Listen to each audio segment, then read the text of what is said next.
Hai guys, kali ini Bung Faiz tidak membahas peternakan atau pertanian. Namun kali ini saya akan membahas kota zombie di Amerika. Tujuan utama untuk membahas ini adalah untuk mengedukasi diri dan memberi tahu kepada saudara atau saudari tentang bahaya narkoboy. Sebelum lanjut, pastikan subscribe, like dan komen di video ini, sebagai bentuk supportnya untuk channel ini. Kalau sudah, mari kita lanjut. Julukan kota zombie yang disematkan untuk Philadelphia tentu menimbulkan pertanyaan bagi sebagian orang. Mengingat, Philadelphia pernah menjadi ibu kota Amerika Serikat sebelum akhirnya dipindahkan ke Washington DC. Lantas, apa penyebab Philadelphia disebut sebagai kota zombie? Berikut adalah penjelasannya.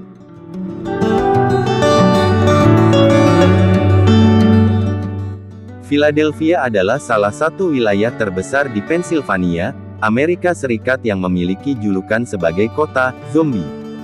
Julukan ini disematkan bukan karena adanya wabah zombie seperti yang ada dalam film-film, melainkan disebabkan karena masalah yang dihadapi oleh kota ini dalam beberapa tahun terakhir. Salah satu wilayah di Philadelphia, Kensington Avenue kerap menjadi sorotan dunia karena memiliki suasana yang mengerikan. Di media sosial misalnya, banyak beredar video yang merekam tingkah aneh penduduk Kensington layaknya seorang zombie.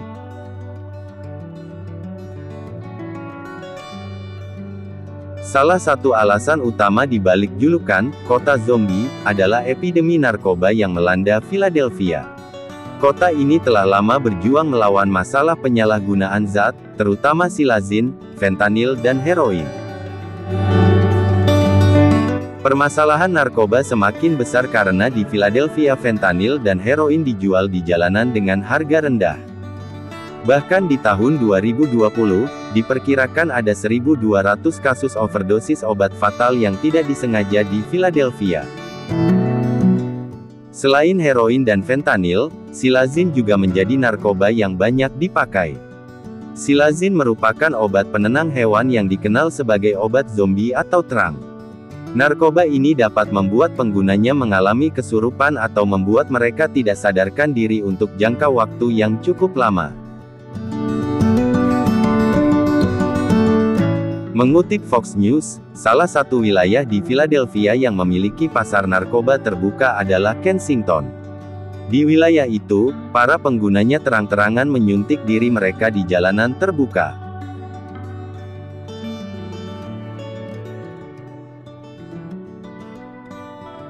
Pengguna narkoba biasanya ditandai dengan luka daging yang keropang atau mengeluarkan cairan akibat silazin. Beberapa pengguna juga terlihat berkeliaran dalam keadaan pingsan di trotoar. Oleh karena itu, Kensington mendapat kecaman internasional karena konsumsi obat-obatan masyarakatnya yang berlebihan. Selain itu, tingginya tingkat penyalahgunaan narkoba telah mengakibatkan gelombang overdosis yang mengancam nyawa penduduk kota, merenggut ribuan nyawa setiap tahunnya.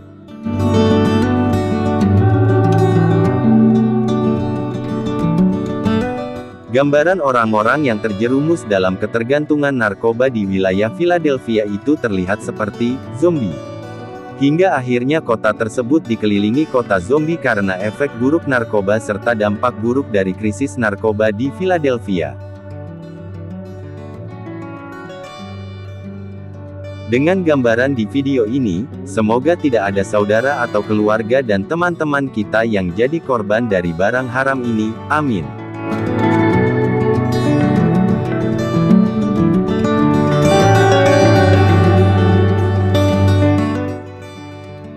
Karena kita baru saja melihat video yang sedikit mengerikan, saya mengajak kalian untuk melihat peternakan kalkun di China.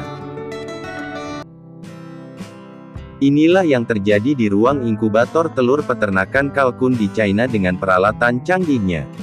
Inkubator ini mampu memproduksi hingga 57.000 kalkun per inkubasi. Dalam beberapa tahun terakhir China selalu memimpin negara dalam jumlah kalkun dengan sekitar 44 juta, terhitung 18 dari total jumlah kalkun di negara tersebut.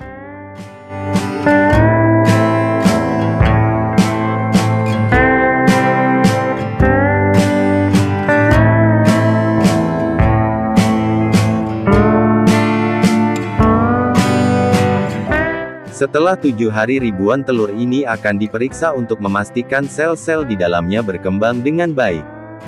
Sebelum kita lanjut, Bung Faiz ada pertanyaan, pernahkah Anda memakan telur kalkun? Jelaskan rasa dari telur kalkun pada kolom komentar. Setelah 4 minggu ribuan telur telah menetas dan kalkun ini siap memulai hidup baru. Ini adalah prosedur untuk menguji dan memvaksinasi kalkun berumur 1 hari. Kalkun yang cacat atau lemah akan dibuang, kecuali ukurannya yang sedikit lebih besar. Kalkun yang baru menetas tidak terlihat jauh berbeda dengan ayam.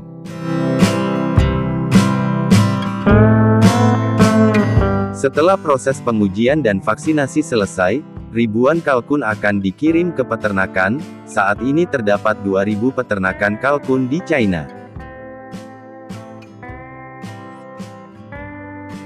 Pada dasarnya beternak kalkun seperti ternak ayam, walaupun membutuhkan waktu lebih lama untuk dewasa dan panen. Peternak kalkun biasanya membutuhkan waktu sekitar 180 hari sebelum mereka dapat memanen kalkun yang baru berumur 2 minggu ini.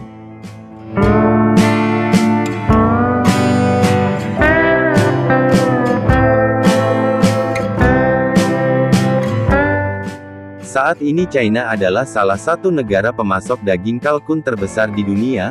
Menurut statistik kalkun menyumbang 304 juta dolar per tahun bagi perekonomian China, dan industri kalkun menyediakan 19.000 tenaga kerja.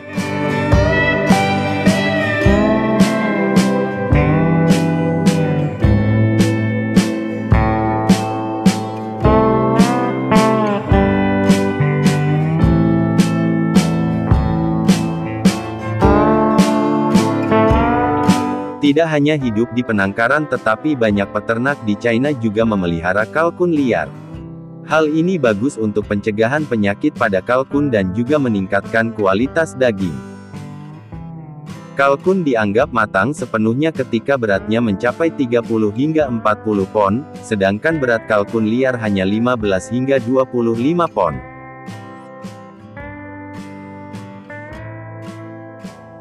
Setelah kalkun di peternakan berusia sekitar 6 bulan, ribuan kalkun ini siap untuk panen. Pekerja akan menangkap dan memuat ribuan kalkun ke dalam truk pengangkut untuk dibawa ke pabrik pengolahan kalkun.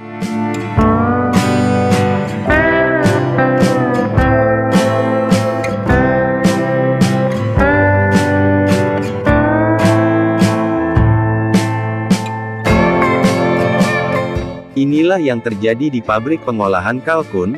Di sini ribuan kalkun yang sudah disembelih dicelupkan ke dalam air mendidih untuk dibersihkan bulunya sebelum melanjutkan ke tahap lainnya.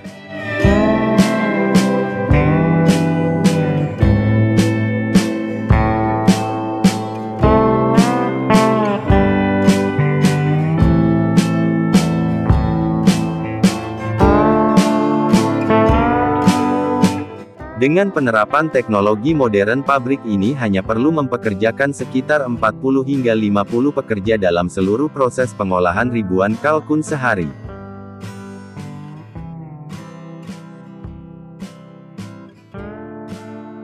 Pada tahun-tahun sebelumnya Amerika Serikat adalah produsen kalkun terbesar di dunia, namun kini China telah menjadi produsen terbesar mengalahkan Amerika Serikat.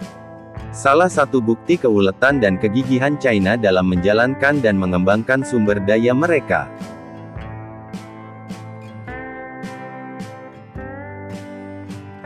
Bagaimana pendapat kalian tentang proses beternak dan pengolahan daging kalkun di video ini? Ketikkan apa yang kalian pikirkan dalam komentar dan pastikan untuk selalu memberikan komentar positif.